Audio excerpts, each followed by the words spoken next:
Salut à tous, bienvenue dans cette nouvelle vidéo d'Objectif Cyclo. On s'était quitté la dernière fois au sommet du col des Glières, au bout de la route goudronnée. Et c'est reparti pour la troisième étape de cette vidéo sur la reconnaissance entre Annecy et le Grand Bornand. Donc le plateau des Glières, comme vous le voyez, il n'y a pas de route goudronnée. Et on attaque tout de suite. J'y suis allé tranquille, hein, j'avais pas envie de bousiller mon vélo.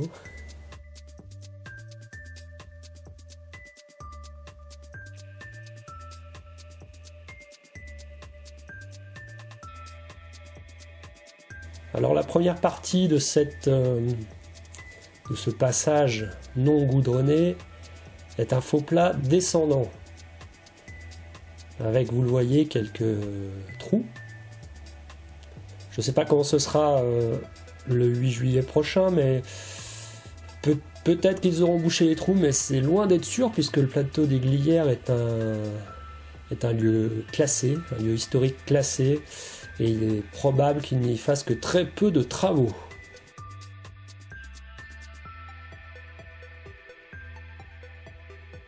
Une première partie légèrement faux plat descendante, comme je disais, avec un chemin de la terre assez bien tassé, assez compact sur cette première partie, donc c'est encore assez confortable, on va dire, hein. C'est pas trop violent au niveau du terrain, si ce n'est les trous.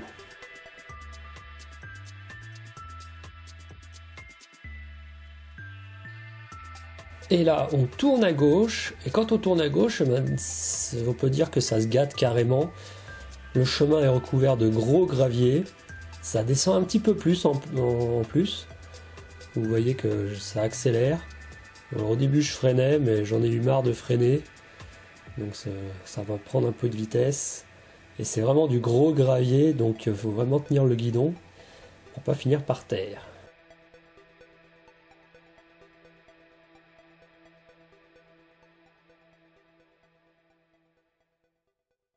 Avec toujours ces nombreux trous.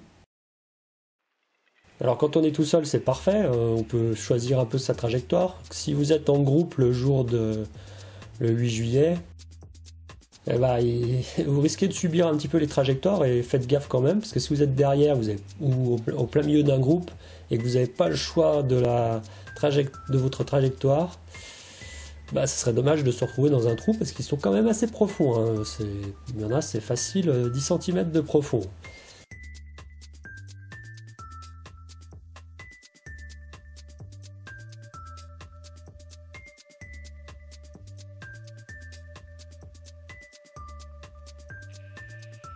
Alors ce petit secteur est intéressant parce qu'il était à l'ombre, et on voit que l'eau, il n'y avait plus les jours précédents, et l'eau ne s'était pas évaporée.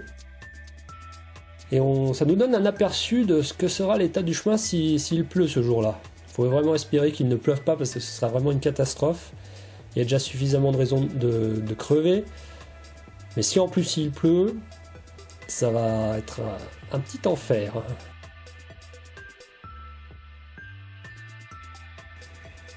Voilà, et on arrive sur la deuxième partie de la traversée du plateau des Glières, et cette partie est en montée.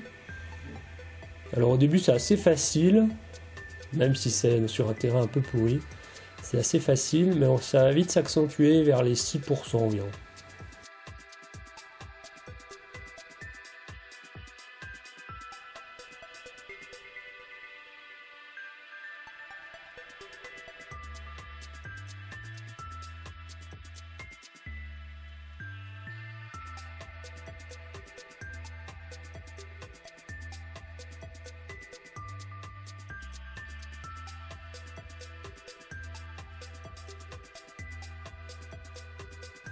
Et le chemin, c'est de pire en pire au fur et à mesure qu'on avance, avec des gros cailloux même des fois, vous voyez.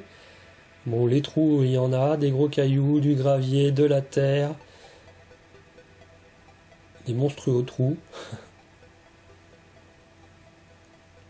Et une route étroite, hein, quand il y aura 15 000 vélos qui passeront à un même endroit, certes ce sera déjà bien éparpillé au sommet du col des Glières, mais c'est possible que ce soit vraiment le bazar entre ceux qui auront crevé ou qui auront un pépin mécanique.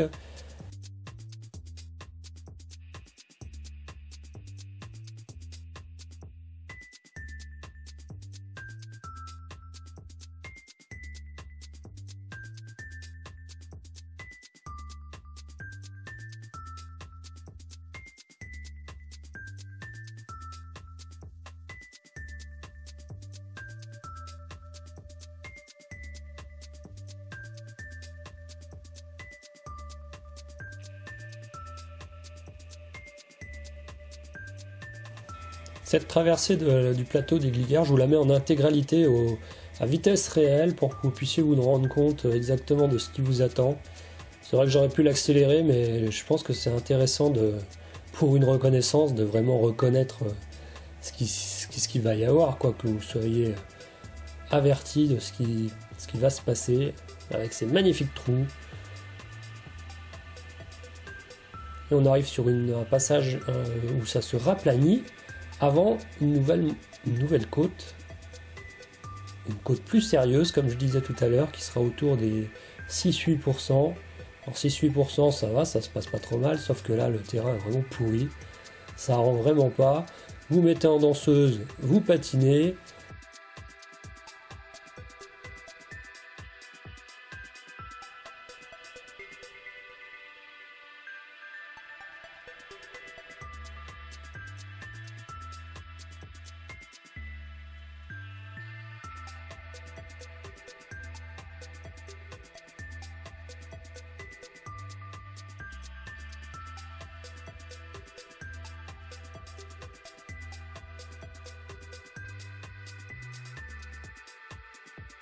Et un nouvel obstacle qui apparaît sur le chemin, des fois qu'il n'y en avait pas encore assez, c'est les traversées pour l'eau, les traversées de chemin, les traversées de route, des espèces de rigoles pour l'eau de pluie. Il faut vraiment les prendre perpendiculaires, ou alors avec un peu de vitesse pour pouvoir sauter au-dessus, mais alors là, je ne sais pas s'il y aura vraiment beaucoup de monde qui aura de la vitesse à cet endroit-là, mais il faudra les prendre perpendiculaires, sinon vous allez coincer la roue à l'intérieur et vous péter la figure.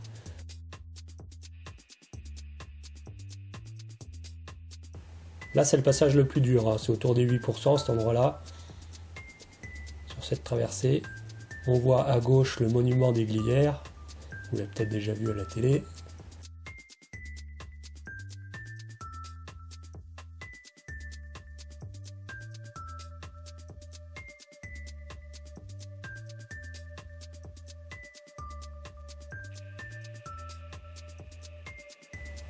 Là, je suis tout seul, j'ai pu me permettre de dévier sur la droite pour passer à côté de la traversée de route. Mais le jour le 8 juillet, peu probable que je puisse faire ça.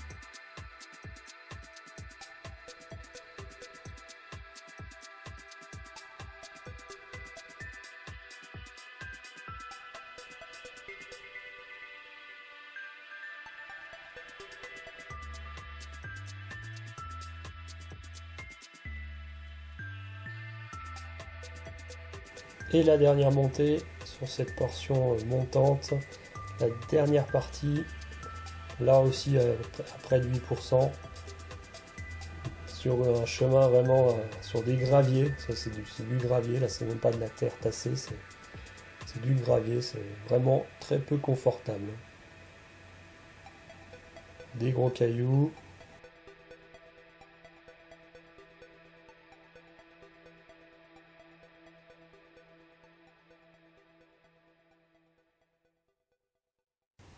Là on voit bien le monument à gauche.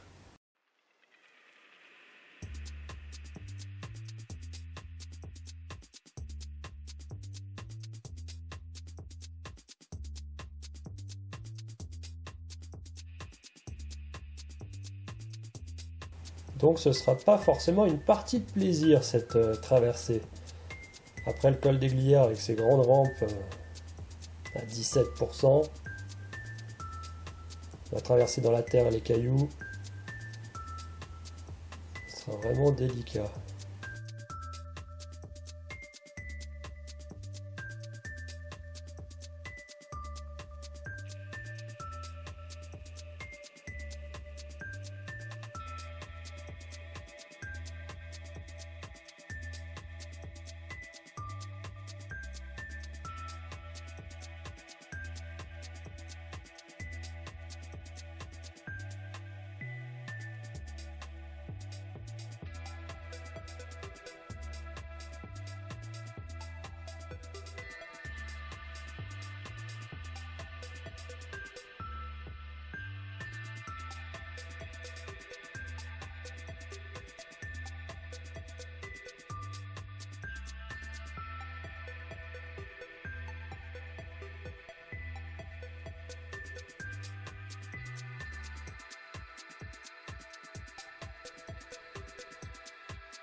Et voilà, retour sur le bitume, sur une route plus potable.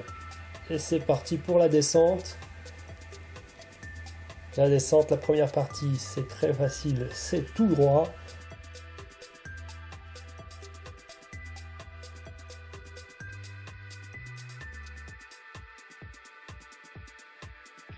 Il n'y a vraiment aucun obstacle. Bon, la route, c'est vrai, n'est pas de très bonne qualité. Mais c'est toujours mieux qu'un chemin.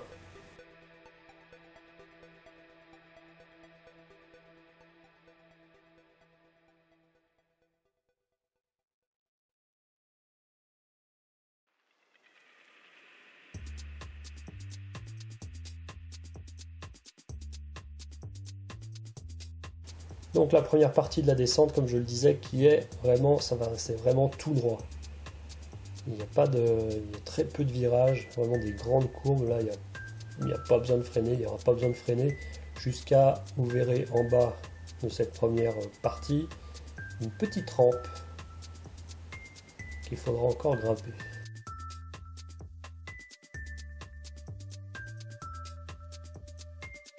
Il faudra quand même être vigilant parce que la route est vraiment pourrie à cet endroit-là, sur ces deux parkings. C'est plein de trous. On va faire gaffe quand même.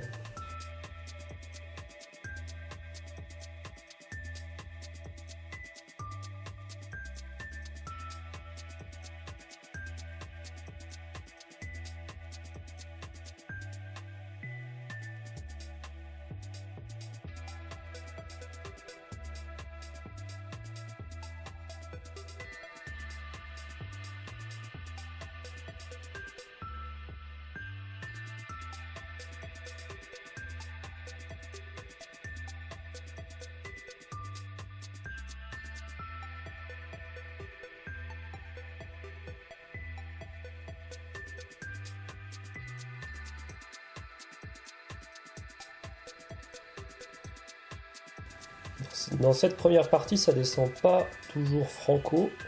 Là, il faut même pédaler un peu.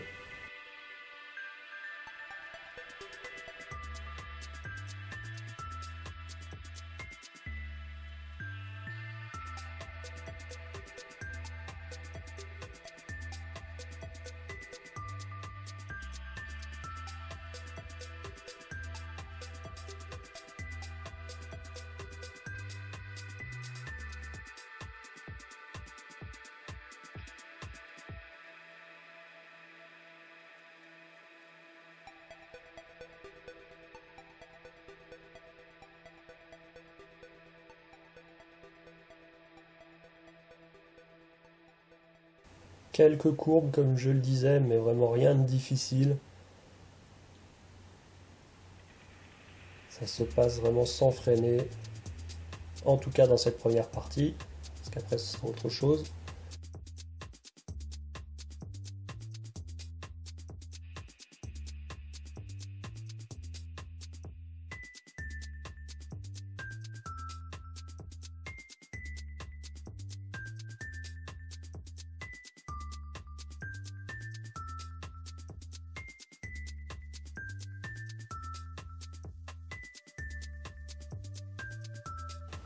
Et voilà cette fameuse petite rampe, comme je le disais, une rampe pas très longue, hein, 300 mètres, mais bon, c'est tout de suite du 10% là. Et bah, ça calme quand même, hein, même si 300 mètres le jour de la course, avec l'élan, ça doit se passer comme de rien, mais il faut quand même les passer, hein, ils sont quand même à 10%.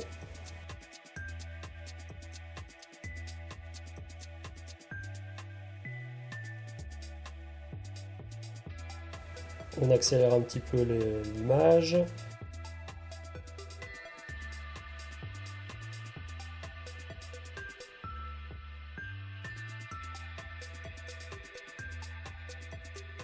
Et là, on se retrouve au sommet de cette petite côte. Et là, on va attaquer la descente, la vraie descente cette fois-ci. Une vraie descente hyper technique, hein, vraiment très très technique, sur une route étroite, de mauvaise qualité. Alors peut-être qu'elle sera un petit peu refaite le 8 juillet, mais j'ai du mal à croire qu'ils refassent toute la route. Étroite, de mauvaise qualité, et on n'a pas vraiment le droit de sortir de la route parce que c'est précipice. Et ça descend vraiment fort, hein. C'est des belles pentes. Souvent c'est à 10%, ça lance, il y a beaucoup de virages avec peu de visibilité. Bon, c'est vrai que le jour de la course, on aura la route pour nous. Mais là, c'était quand même coton.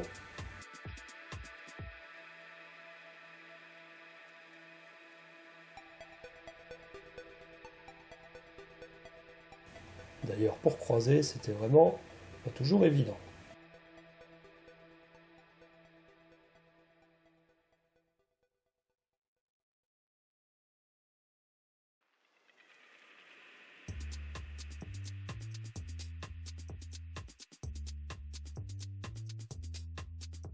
Heureusement, ils ont refait récemment les épingles, les virages à 180 degrés, avec du bel enrobé, donc ça par contre ce sera vraiment très bien.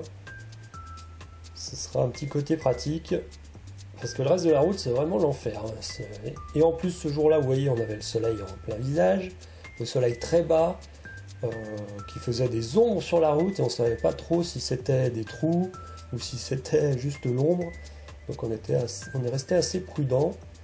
Parce que des trous, il y en avait, croyez-moi, on les voit bien d'ailleurs. Des trous, des tranchées, et des successions de virages qui s'enchaînent vraiment très techniques à grande vitesse, sur une route étroite.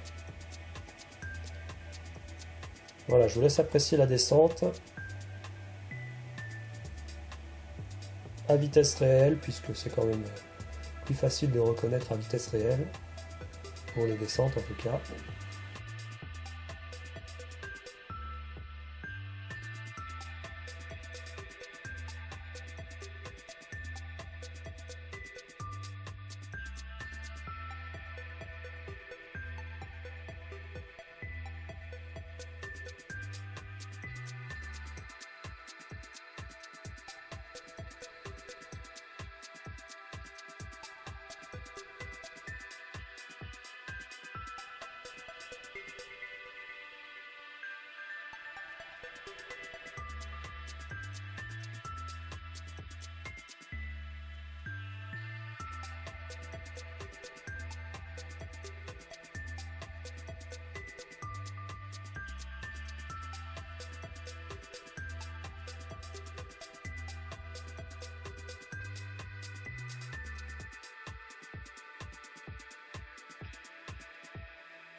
Et voilà, nous voici à la fin de cette descente du col des Glières.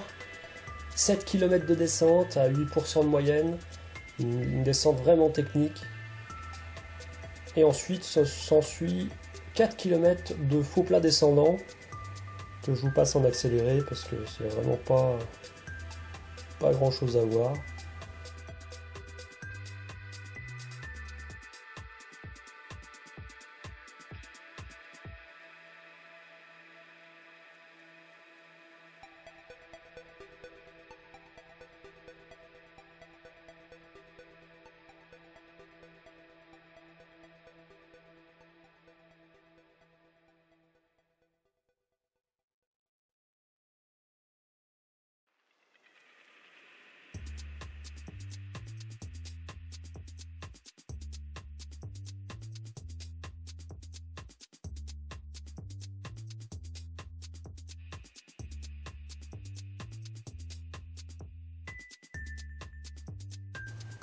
Avec juste sur la fin de ce faux plat descendant une portion qui descend plus franchement, donc je vous la passe à vitesse réelle pour que vous puissiez bien l'assimiler.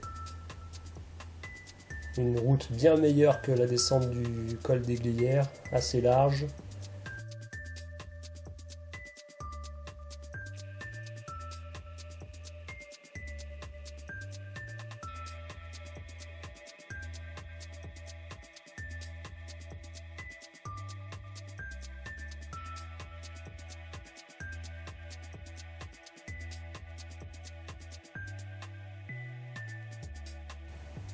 Et on arrive au village de Torrenglières, et c'est là, on peut dire, juste après avoir passé ce pont, que le col des Fleuries démarre. Alors les puristes diront que le col des Fleuries, ça commence au centre de Torrenglières au moment où on tourne à droite, mais comme ça monte déjà un petit peu ici, on peut estimer que c'est ici que ça commence.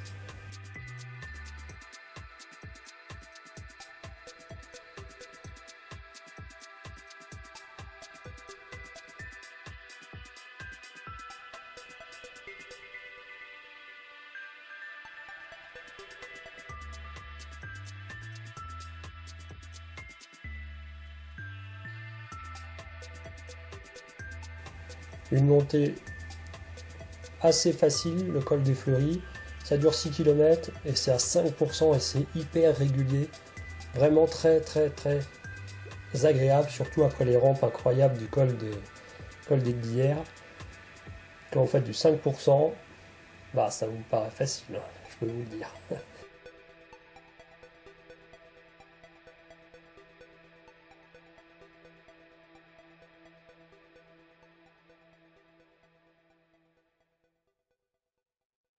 Alors vous voyez, le col des Fleuries, c'est vraiment un col très agréable à monter, avec une grande route bien large, de qualité correcte on peut dire, et c'est idéal pour se ravitailler. Parce qu'on n'est pas trop en prise à ce moment-là, c'est pas très dur, c'est 5%, c'est 5% régulier, donc vraiment c'est pas très dur.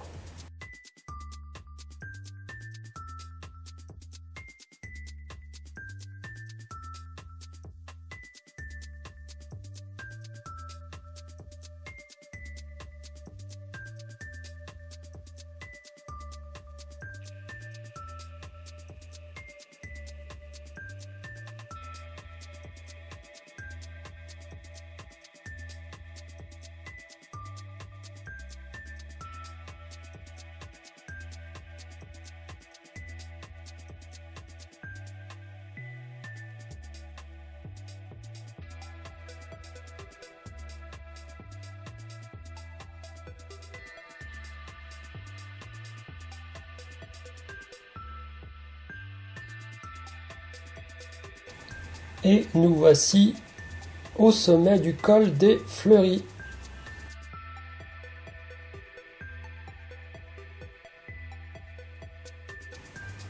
Et on va faire la descente ensemble, comme d'habitude à vitesse réelle, pour que vous puissiez bien vous rendre compte des trajectoires à suivre, des virages qui vous attendent.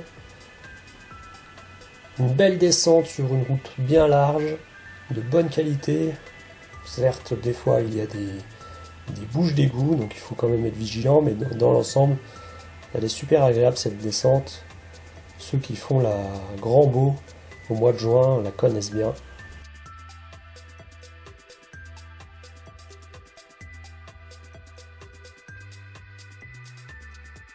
Alors le début c'est plutôt un faux plat descendant, ça descend, il faut pédaler, ça descend pas très fort. Et juste après ce virage à droite, ça va commencer à descendre correctement.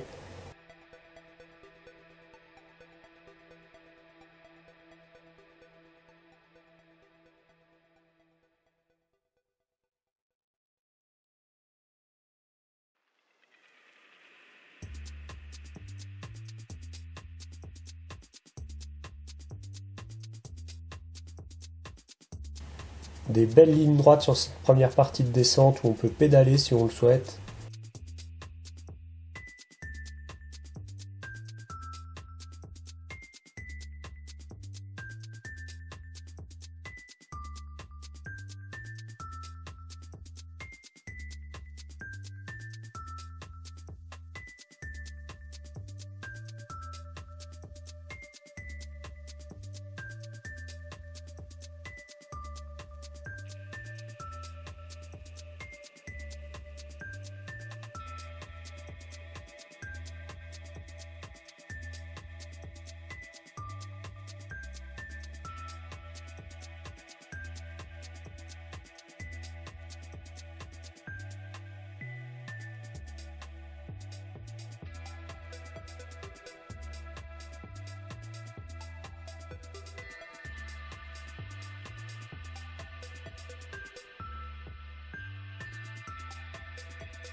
Et nous voici à la fin de la descente des Fleuries. Une belle descente, cette descente du col des Fleuries. Assez longue, mais très, très facile.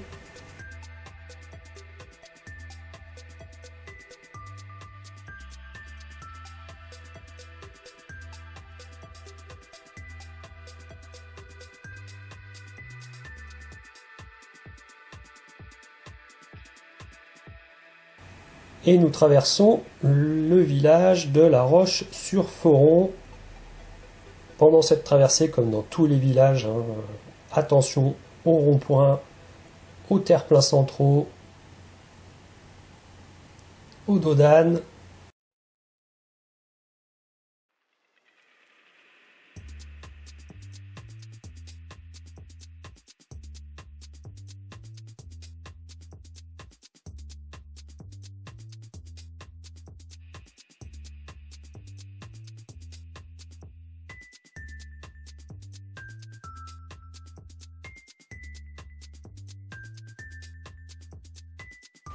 Et c'est parti pour 15 km de vallée sur une route toute plate. Donc je voulais pas s'en accélérer, même s'il faudra être vigilant sur les terre-pleins, sur les ronds-points, sur les dodanes. C'est pas très intéressant.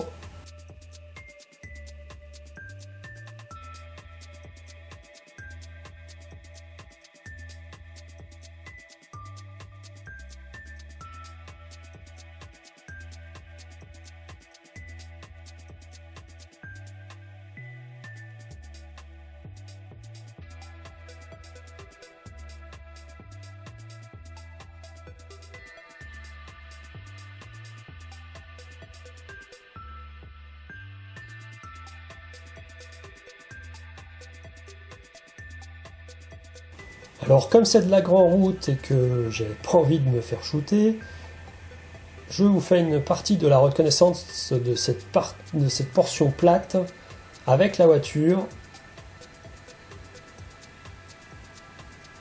Rien de bien intéressant comme je disais, c'est vraiment de tout plat. La seule difficulté ce sont les ronds-points. Il y en a quand même pas mal, vous voyez.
Et nous revoici avec le vélo. Pour la fin de cette portion plate.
Et nous voici à la sortie de Sionzier.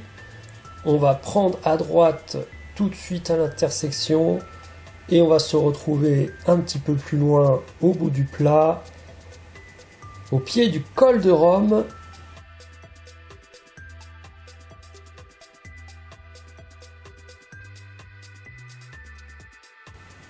Voilà, juste après cette petite courbe, on voit au loin la route qui s'élève. Alors si on la voit qui s'élève avec la caméra, je peux vous garantir que quand vous êtes en vélo, vous vous en rendez vraiment compte.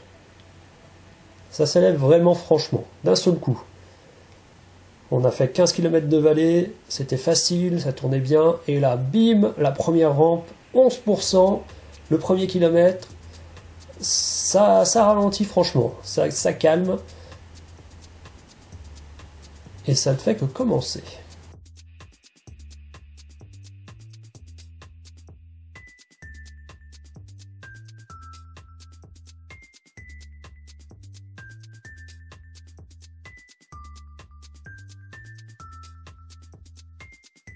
Je vous le mets en accéléré pour pas trop que ce soit trop long, mais on a quand même bien le temps de voir, même en accéléré.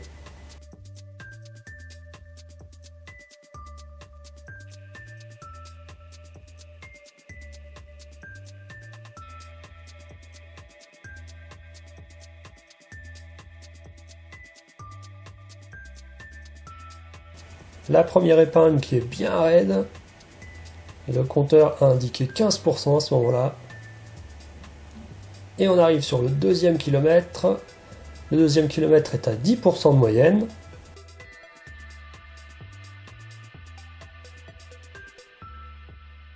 Sous les rochers.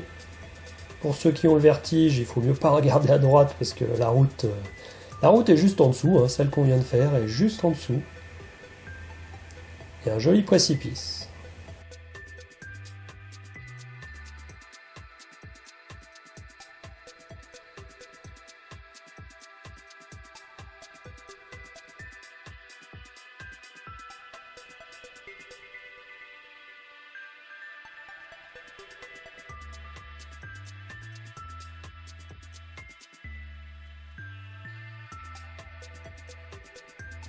On va attaquer le troisième kilomètre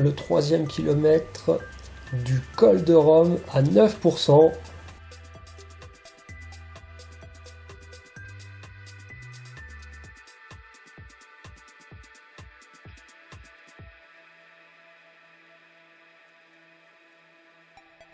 Alors le col de Rome, c'est un col où la route est quand même de bonne qualité globalement.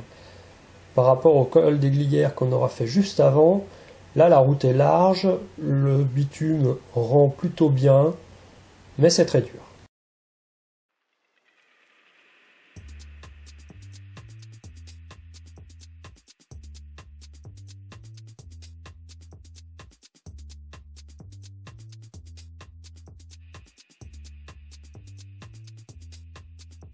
Et les 4 premiers kilomètres du col de Rome, ils sont de moins en moins durs. C'est-à-dire que le premier était à 11%, le deuxième à 10%, le troisième à 9%, et bien celui-ci, le quatrième, est à 8% de moyenne.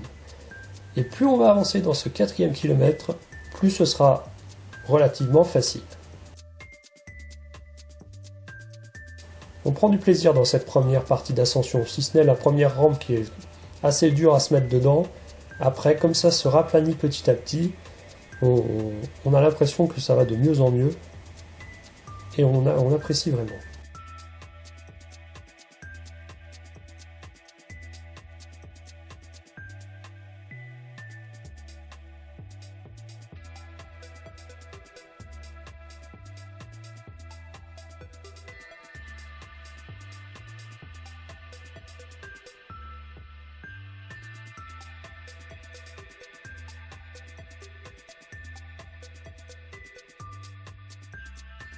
Et ça se raplatit vraiment pendant la traversée du village de Nancy-sur-Cluse, pour ensuite, à la sortie du village,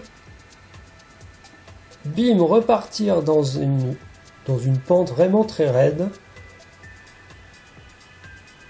avec le 5e kilomètre qui arrive et qui va être de nouveau à 10%.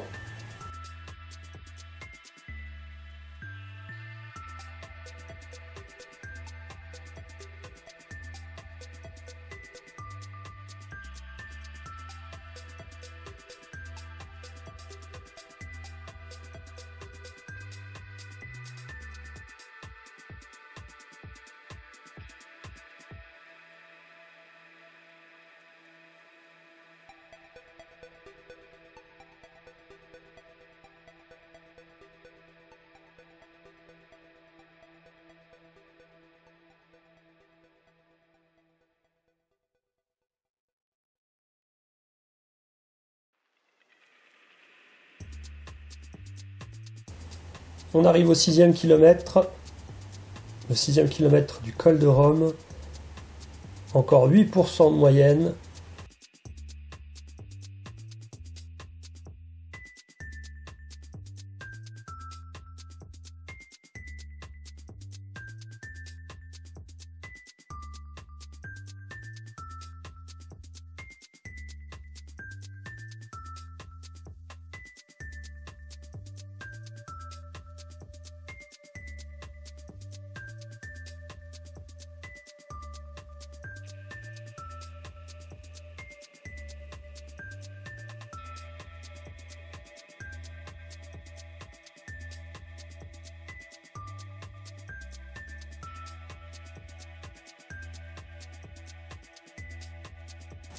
Septième kilomètre du col de Rome. Et c'est reparti pour 10% de moyenne. On n'a pas le temps de s'ennuyer dans ce col.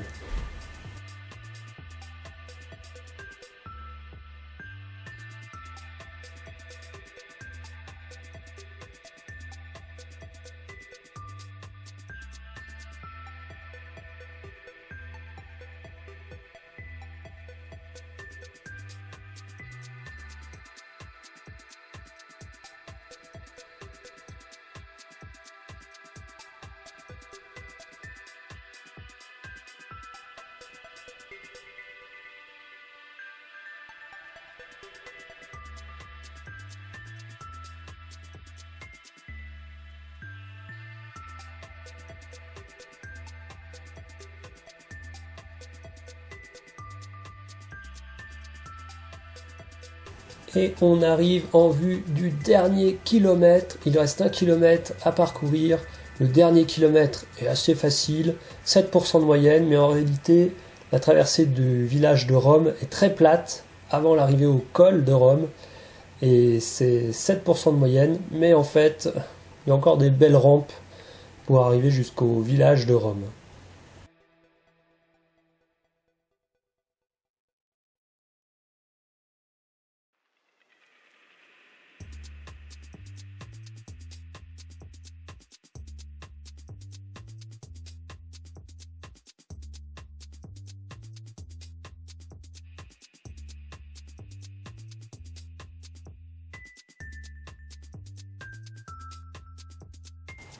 Voilà, le village de Rome, comme je vous le disais,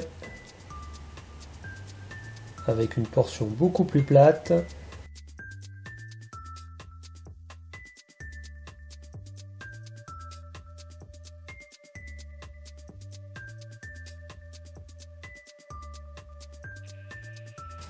Mais on n'est pas arrivé encore au sommet du col.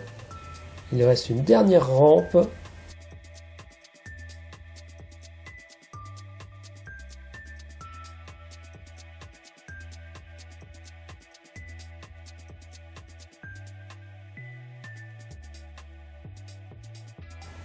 Et voilà le sommet du col de Rome, un col très difficile, 9 km à 9% de moyenne, vraiment très dur. On se retrouve donc pour la 4e partie de cette reconnaissance entre Annecy et le Grand Bornand très bientôt. Ce sera entre le col de Rome, le sommet du col de Rome, et l'arrivée au Grand Bornand. Donc nous ferons la descente du col de Rome, la montée du col de la Colombière, et enfin la descente sur le Grand Bornand. A très bientôt, ciao.